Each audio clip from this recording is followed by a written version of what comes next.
The Wolf of the Fjord. The snow fell in silence, blanketing the fjord in a shroud of white. Beneath the frozen sky, the village of Skjold lay asleep, unaware that its fate was already sealed. In the great hall, torches flickered against carved wooden beams, casting long shadows of wolves and serpents.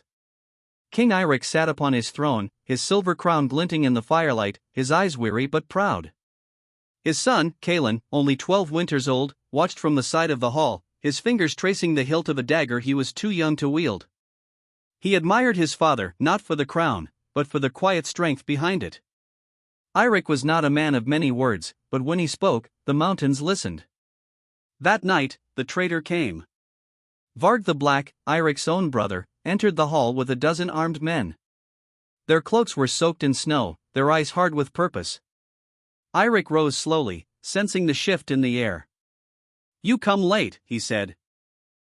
"I come to end what should have never begun," Fjord replied. The swords were drawn before the torches could flicker. Kalin watched in horror as steel clashed, blood spilled, and his father fell, a blade buried deep in his chest. Fjord stood over him, breathing heavily, his face unreadable. "The gods favor the bold," he whispered. Kalin tried to run, but rough hands seized him. Fjord looked down at the boy, eyes cold. "You will not die tonight," he said. "That is my curse upon you." They dragged Kalin from the hall, through the snow, and cast him into the forest like a broken toy. The wind swallowed his cries. The fire behind him rose higher, devouring the only home he had ever known. He wandered for days, half-starved, half-mad, until the forest took him in. The outcasts who found him were not men of the village. They were seers, warriors, and wanderers, those who had been cast out by kings and cursed by priests. They lived in the shadow of the mountain, where the trees whispered secrets and the ravens spoke in tongues. Ursa, the blind seeress, saw Kalin and said, "He carries the scent of wolves and vengeance." Bjorn One Eye, a warrior with scars like rivers across his face, taught Kalin to fight. "Not like a knight, but like a beast. Strike fast. Strike first. Leave nothing behind." Kalin grew in silence. He did not speak of his past. But at night, he carved runes into stone, each one a memory, each one a promise. One winter, he followed a lone wolf into the mountains. For 3 days he tracked it, through snow and ice, until he found it wounded beneath a frozen waterfall. He sat beside it, whispering to it, feeding it scraps. When it died, he buried it with stones and carved a rune into the ice, Fenrir's heir. From that day on, Kalin wore the wolf's pelt and bore its spirit. He became known as Ulfarsson, the wolf's son. Years passed. The boy became a man. His hair was black as night, his eyes sharp as obsidian. He spoke little, but when he did, his voice carried the weight of storms. One day, a trader brought news from the fjord. "Fjord the Black still rules," he said. "He calls himself High King now. Your mother, she lives, but as his wife." Kalin said nothing. But that night, he sharpened his blade and burned a new rune into the stone, Reckoning. He returned to the fjord in silence. Not with an army, but with whispers. He crept through the villages, speaking to the old loyalists. He left wolf skulls on doorsteps. Poisoned wells. Burned supply wagons. Fear spread like frost. Then, on the night of the blood moon, he walked into the great hall alone. "I am Kalin, son of Eirik," he said. "I have returned to claim what was stolen." Fjord laughed. "You are a ghost, boy. A shadow. I killed your father, and I'll kill you too." Kalin drew his blade, forged from the iron of his father's grave. "Then let the gods judge us." Kalin stood beneath the carved roof beams of the great hall, the same hall that had once echoed with his father's voice. Now it was filled with silence, broken only by the crackle of torches and the breath of men who dared not speak. Fjord the Black descended from his throne, sword in hand, his cloak trailing behind him like a shadow. "You wear your father's eyes," Fjord said. "But you lack his wisdom." He knew when to kneel. Kalin's grip tightened on the hilt of his blade. He died standing. The two circled each other, the hall watching in stillness. No one moved. No one dared intervene. This was not a battle of armies. It was a reckoning written in blood. Varg struck first, a wide arc meant to break bone. Kalen ducked, rolled, and slashed upward, grazing Varg's arm. The older man grunted, surprised by the speed. They clashed again, blades ringing like thunder, sparks flying in the torchlight. Kalen fought like the wolf he had become, swift, relentless, unpredictable. Varg was brute force, a bear with a blade, each strike meant to crush. But Kalen danced around him, carving wounds, testing defenses, waiting for the moment. It came when Varg overreached, his blade sinking into a pillar. Kalen drove his dagger into Varg's thigh, then kicked him backward. The hall gasped. Blood pooled on the stone. "You fight like a ghost," Varg spat. "No honor. No code." "I fight like a son," Kalen replied. "And you taught me nothing but betrayal." Varg roared and charged, but Kalen sidestepped, spun, and drove his sword through Varg's chest.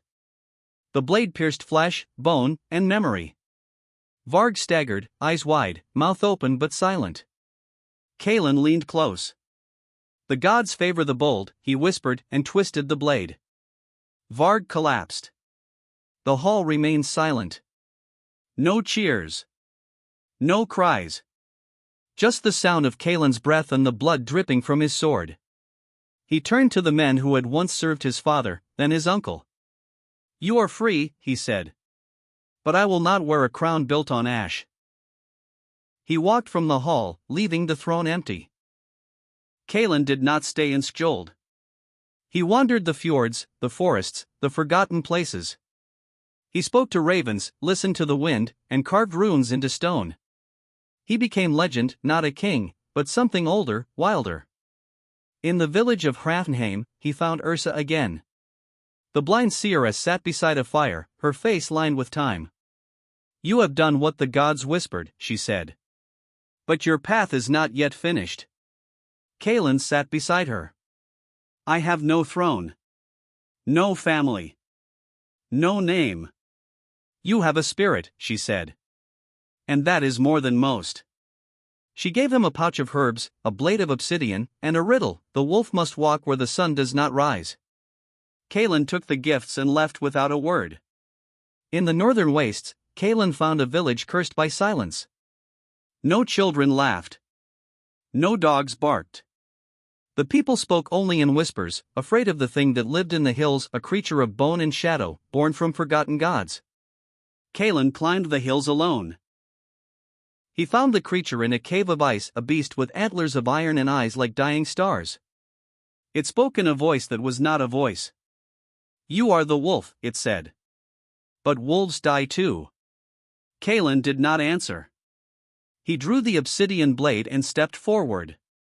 The battle was not of steel, but of spirit. The creature clawed at his memories, showed him his father's death, his mother's tears, the cold nights of exile. It tried to break him with sorrow. But Kalen stood firm. He drove the blade into the creature's heart, and it shattered like glass. The cave collapsed. The silence lifted. The village sang again. Years passed. Kalen aged, but his legend grew younger. Children wore wolf pelts in his honor. Warriors carved his runes into their blades.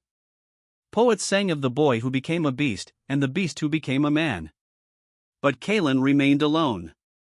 One night, beneath the northern lights, he sat beside a fire and spoke to the wind. "I have no crown," he said. "No hall. No heirs." The wind replied, "You have stories." And that was enough. Kalen wandered far beyond the lands he once knew. Past the fjords and forests, past the stone circles where the old gods whispered, past the edge of maps drawn by trembling hands. He walked where the sun barely rose, where the wind spoke in riddles and the stars hung low like lanterns of the dead. He came upon a valley carved by ice, where no birds flew and no wolves howled. There, in the heart of the silence, stood a temple ancient, broken, half-swallowed by snow. Its walls were etched with runes older than memory, and its gate bore the mark of Fenrir. Inside, Kalen found a fire still burning. A woman sat beside it, cloaked in feathers and frost. Her eyes were silver, her voice like falling snow. You carry the wolf, she said. I carry what was left to me, Kaelin replied. She nodded. Then you must choose. From beneath her cloak, she drew 2 blades. One was gold, gleaming with the light of dawn. The other was black, forged from the bones of the earth. One will make you king, she said. The other will make you legend. Kaelin stared at the blades. He saw his father's face in the gold. He saw his own reflection in the black. He chose neither. I am not here to rule, he said. Nor to be remembered. I am here to finish what began in fire. The woman smiled. Then walk with me. They walked through the temple, past statues of gods long forgotten. She told him of the prophecy that a son of wolves would rise when the world grew cold, and that he would face the final beast.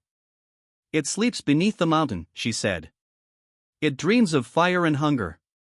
If it wakes, the fjords will drown, and the sky will fall. Kaelin listened. He did not ask questions. He had learned long ago that fate does not bargain. He climbed the mountain alone. The wind tore at his cloak. The snow blinded him. But he climbed, step by step, until he reached the summit, a crater of stone and ash. There, beneath the ice, he found it. The beast was vast, coiled like a serpent, its scales black as night, its breath a furnace. It opened one eye and the world trembled. You are the wolf, it said. But wolves are prey. Kaelin drew his blade. Then let me be hunted. The battle shook the mountain. Kaelin leapt, struck, rolled, dodged. The beast roared, fire spilling from its jaws. The snow melted. The sky darkened. But Kaelin did not falter. He carved runes into the ground as he fought, binding spells, old words, forgotten names. The mountain answered. The spirits rose. The wind howled. With a final cry, Kaelin drove his blade into the beast's heart. It screamed, not in pain, but in release. The mountain cracked. The crater collapsed. Kaelin fell into darkness. He awoke beneath the earth. The woman of feathers sat beside him once more. You have done what no king could, she said. You have ended the hunger. Kaelin looked at his hands. They were burned, scarred, but steady. What now? He asked. She leaned close. Now you choose again. She offered him the black blade once more. Kaelin took it. Not to rule. Not to conquer. But to carry. He returned to the fjord, older, quieter, changed. The people gathered, expecting a crown, a speech, a new age. Kaelin said nothing. He walked to the edge of the water, cast the blade into the sea, and vanished into the mist. Some say he became a spirit of the north, a guardian of balance, a whisper in the storm. Others say he walked still, cloaked in wolfskin, watching, waiting. But all agree on one thing. He was not a king. He was a choice. And choices shape legends. The seasons turned. The fjord healed. The villages rebuilt their halls, planted new crops, sang old songs with new meaning. But Kaelin did not return to rule. He became a whisper, a name spoken by firelight, a shadow seen in the trees, a howl heard on windless nights. Children asked their mothers, "Is the wolf real?" And the mothers would smile and say, "He is as real as courage." In the village of Skjold, the hall that once burned was rebuilt. Its beams bore carvings not of kings, but of wolves. Warriors trained beneath its roof, not to conquer, but to protect. The old ways returned, not with swords, but with stories. One day, a woman arrived at the edge of the village. Her hair was silver, her eyes tired, her steps slow. She wore no crown, but all knew her name. It was Astrid, Kaelin's mother. She had escaped Varg's grip after the fall, wandering the coast in silence, waiting for a sign. Now she stood before the hall rebuilt by her son's legend. The people welcomed her, but she asked only one thing. "Where is he?" No one answered. Some said he had sailed west, chasing the sun. Others said he had become the wind itself. But none knew for certain. Astrid walked to the edge of the fjord, where the water met the stones. She sat there for hours, watching the waves, whispering his name. That night, the wind changed. A figure appeared in the mist, cloaked in wolfskin, eyes like embers, silent as snow. Astrid rose, tears in her eyes. "Kaelin," she said. He did not speak. He stepped forward, took her hand, and placed a stone in her palm carved with a single rune, home. She wept, not because he had returned, but because she knew he would not stay. "You are more than a son," she said. "You are a spirit." Kaelin nodded. Then he turned, walked into the mist, and vanished once more. Years passed. The wolf of the fjord became more than legend, he became a symbol. Warriors wore his rune into battle. Mothers whispered his name to calm frightened children.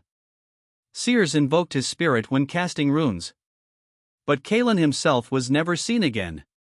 Some say he watches from the mountains, guarding the balance between man and beast. Others say he walks the dream realm, guiding lost souls to peace. But one thing is certain. He did not seek glory. He did not seek vengeance. He sought truth and found it in the silence between sword strikes, in the breath before battle, in the choice to walk away. In the final winter of the old age, a boy named Leif stood at the edge of the fjord, staring into the mist. He wore a wolfskin cloak, carved his own runes, and dreamed of courage. His father told him, "You are not Kaelin." And Leif replied, "No. But I carry him." The wind howled. The mist stirred. And somewhere, far beyond the reach of kings, the wolf smiled. Generations passed like falling snow.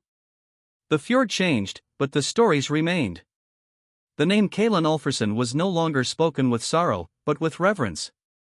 He was not remembered as a king, nor even as a warrior, but as a choice. A path. A spirit that walked beside those who dared to stand alone. In the village of Elgem, far to the east, a new hall was built. Its walls bore no banners, only carvings of wolves running through forests, eyes glowing with firelight. The chieftain there, a woman named Freya, taught her people not to kneel before power, but to question it. She wore a pendant carved with Kaelin's rune balanced through fire. She told her warriors, "The wolf does not lead. He walks beside." In the southern isles, where the sun burned and the gods wore different names, sailors spoke of a northern spirit who guided ships through storms. They called him Skugvind, the shadow wind. They left offerings of bone and ash at the edge of the sea, whispering, "Carry us, wolf of the north." In the highlands, where the mountains touched the sky, shamans carved Kaelin's story into stone, not with words, but with symbols. A blade. A wolf. A broken crown. A flame. They taught children that strength was not in domination, but in restraint. That the greatest warriors were those who chose silence over pride. And in Skjold, the village where it all began, the people gathered each winter to tell the tale. They did not read from scrolls. They sat around fires, passed carved stones from hand to hand, and spoke from memory. He was born in blood, they said. Raised in exile. Forged by grief. He walked with wolves. Spoke to spirits. Fought beasts not for glory, but for peace. He chose not the crown, but the path. He became the wind. One winter, a stranger arrived in Skjold. He wore no cloak, no blade, no name. But he carried a child. A girl with eyes like ice and a voice like thunder. He asked for no shelter, only a place to rest. The elders welcomed him, sensing something familiar. That night, the child sat by the fire and asked, "Who was Kaelin?" An old woman leaned forward, her voice soft. "He was the wolf who did not bite." The child frowned. "But wolves must bite." The woman smiled. "Only when they must." The child nodded, then stood and walked into the snow. She carved a rune into the ice, one no one had seen before. It glowed faintly, pulsing with warmth. The stranger watched, then vanished before dawn. Some say the child was Kaelin reborn. Others say she was his heir, not by blood, but by spirit. But all agreed, the story was not over. In the final days of the old world, When empires crumbled and kings fell to silence, the wolf of the fjord returned not in flesh, but in fire. He appeared in dreams, in storms, in the moment before a warrior chooses mercy. He was not a man. He was a memory, a myth, a mirror. And in that, he became eternal.